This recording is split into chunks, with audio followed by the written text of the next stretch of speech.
بسم اللہ الرحمن الرحیم۔ عنایت چیمہ وائس کے ڈیئر لسنرز، السلام علیکم۔ لسنرز، آج میں آپ کے لیے ایک بہت ہی ایمان افروز واقعہ لے کر حاضر ہوں۔ امید ہے آپ کو کافی پسند آئے گا۔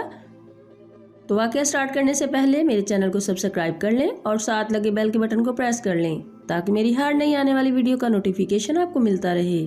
Thank you. ایک عرب مسلمان لڑکی لندن میں زیر تعلیم تھی۔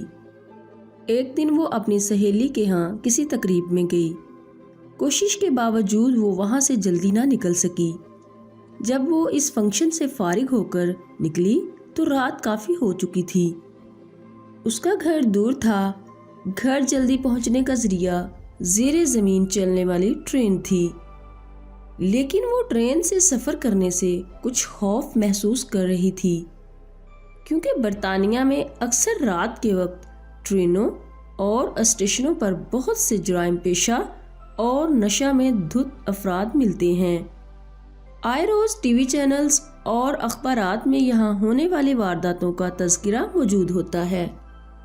چونکہ اس لڑکی کو زیادہ دیر ہو چکی تھی اور بس کافی وقت لے سکتی تھی، اس لیے اس نے بہت سے خدشات و خطرات کے باوجود ٹرین میں جانے کا فیصلہ کر لیا۔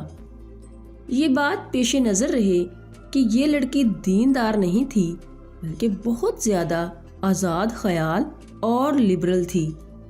جب وہ اسٹیشن پر پہنچی تو یہ دیکھ کر اس کے جسم میں خوف کی ایک سرد لہر دوڑ گئی کہ اسٹیشن بالکل سنسان ہے، صرف ایک شخص کھڑا ہے جو حلیہ سے ہی جرائم پیشہ لگتا تھا۔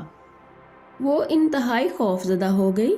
پھر اس نے ہمت کی، خود کو سنبھالا، قرآنی آیات کا ورد کرنا شروع کر دیا۔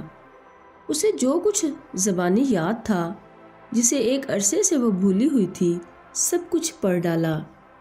اتنے میں ٹرین آئی اور وہ اس میں سوار ہو کر بخیریت اپنے گھر پہنچ گئی۔ اگلے دن کا اخبار دیکھ کر وہ چونک اٹھی۔ اسی اسٹیشن پر اس کے روانہ ہونے کے تھوڑی دیر بعد ایک نوجوان لڑکی کا قتل ہوا اور قاتل گرفتار بھی ہو گیا۔ وہ پولیس اسٹیشن گئی۔ پولیس والوں کو یہ بتایا کہ قتل سے کچھ دیر پہلے وہ اس اسٹیشن پر موجود تھی۔ میں قاتل کو پہچانتی ہوں، اس سے کچھ پوچھنا چاہتی ہوں۔ جب وہ مجرم کے سیل کے سامنے پہنچی تو اس سے پوچھا، کیا تم مجھے پہچانتے ہو؟ اس نے جواب دیا، ہاں پہچانتا ہوں۔ رات کو تم بھی اس اسٹیشن پر آئی تھی؟ لڑکی نے پوچھا۔ پھر تم نے مجھے کیوں چھوڑ دیا؟ وہ کہنے لگا، میں تمہیں کیسے نقصان پہنچاتا؟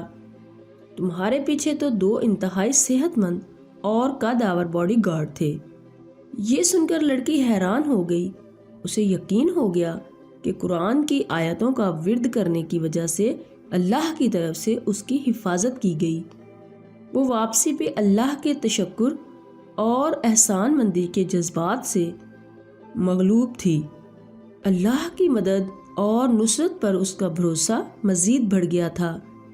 اگر ہم اپنے دل کی گہرائیوں سے اللہ کو پکاریں اور اللہ کی تائید و نصرت پر بھروسہ رکھیں تو ہم اللہ کی رحمت سے کبھی محروم نہیں رہیں گے۔ تو لسنرز، اپنا خیال رکھیے گا۔ عنایت چیمہ کو دعاؤں میں یاد رکھنا۔ اللہ حافظ۔